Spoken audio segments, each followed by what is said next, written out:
Hello, and welcome back to the Time Vault. Today, we're delving into the history of a true legend of armored warfare, a vehicle that defined the very concept of the main battle tank and served for decades across the globe. Get ready, because we're rolling out the mighty British Centurion. Picture this. It's the final days of World War II. The British Army, having faced the formidable German Tiger and Panther tanks, knew they needed a game-changer. Their existing tanks, like the Cromwell and Comet, were good, but they were a response to the current threat.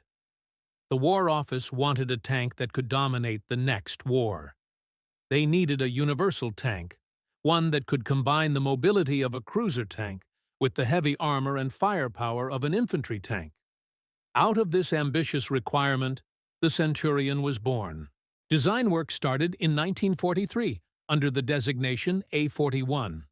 The designers focused on three core principles: survivability, firepower, and mobility, in that order.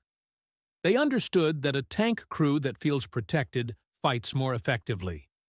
The initial design featured a heavily sloped frontal glacis plate, a revolutionary concept at the time, which significantly increased the effective thickness of the armor against incoming shells.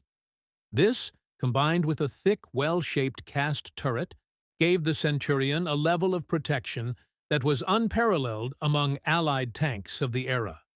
A few prototype Centurions, under Operation Sentry, actually made it to Germany in May 1945, just after VE Day. They were too late to see combat, but their presence marked the dawn of a new era. The first mass-produced version, the Centurion Mark I, was armed with the formidable 17-pounder gun, the same cannon that made the Sherman Firefly so deadly. But the real evolution began with the Mark III. This is the variant that truly cemented the Centurion's legacy. It was up-gunned with the new 20-pounder, a highly accurate and powerful cannon that could punch through the armor of its contemporaries. This combination of heavy, sloped armor and a high-velocity gun was a world-beater. The Centurion was no longer just a heavy cruiser.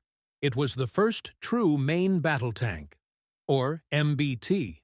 One of the Centurion's most ingenious features was its horseman suspension.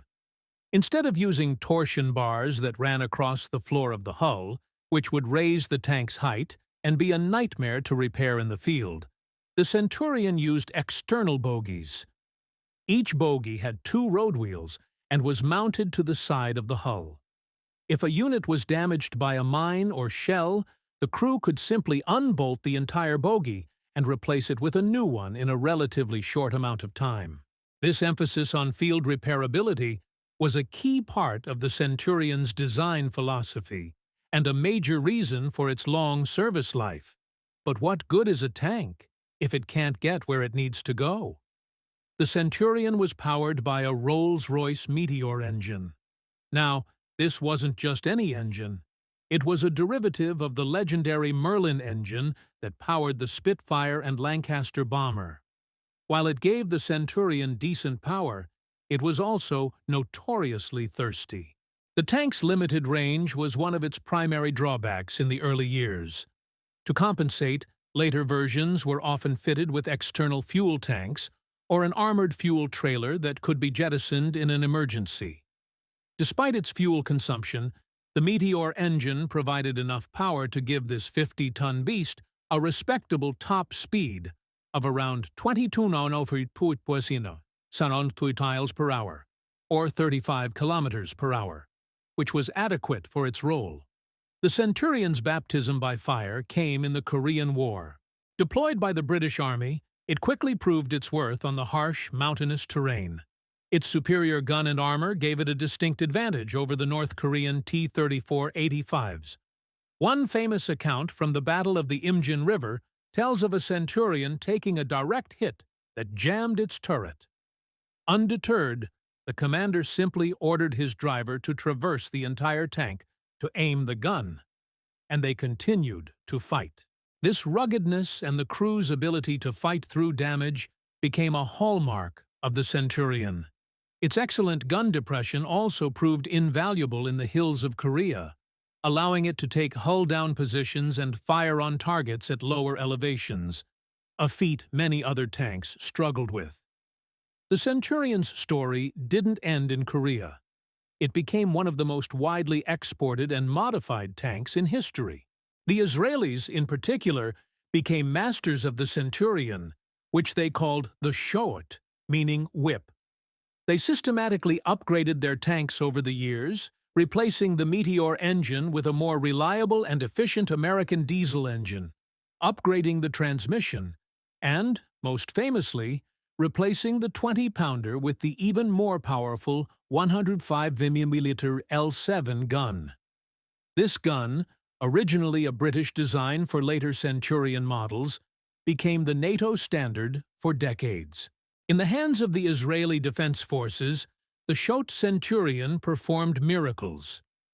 During the 1973 Yom Kippur War, in the Golan Heights, a handful of Israeli Shoot-equipped brigades faced a massive Syrian armored assault.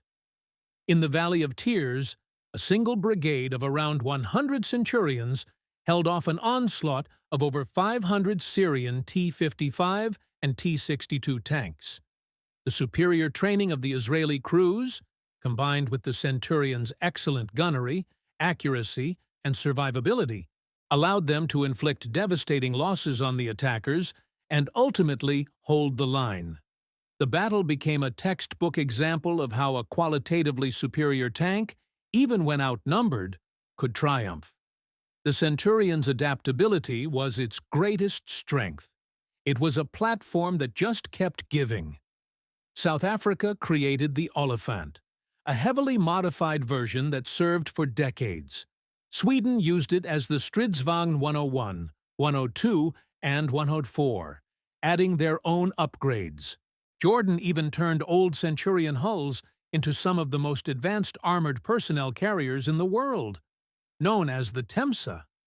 From its initial design as a universal tank in the 1940s, the Centurion's basic hull and turret proved so robust and well-designed that they could be upgraded with new engines, new guns, and new fire control systems to remain effective on the battlefield for over 50 years. Some modified versions are still in service with some nations today, a truly incredible testament to the original design. So, what made the Centurion so special? It was the perfect storm of forward-thinking design. It had armor that prioritized crew survival, a suspension system built for the realities of combat, and a chassis that could accommodate decades of firepower upgrades. It wasn't the fastest tank, nor was it the most heavily armed in every single era of its service, but it was an incredibly balanced, reliable, and adaptable package. It set the standard for what a main battle tank should be, a legacy that can be seen in the designs of tanks that followed. Thank you for joining us on this journey through the history of the Centurion tank here on the Time Vault. If you enjoyed this video, please give it a thumbs up and consider subscribing for more deep dives into the machines that shaped our world. Let us know in the comments which piece of history you'd like to see us cover next. Until then, stay curious.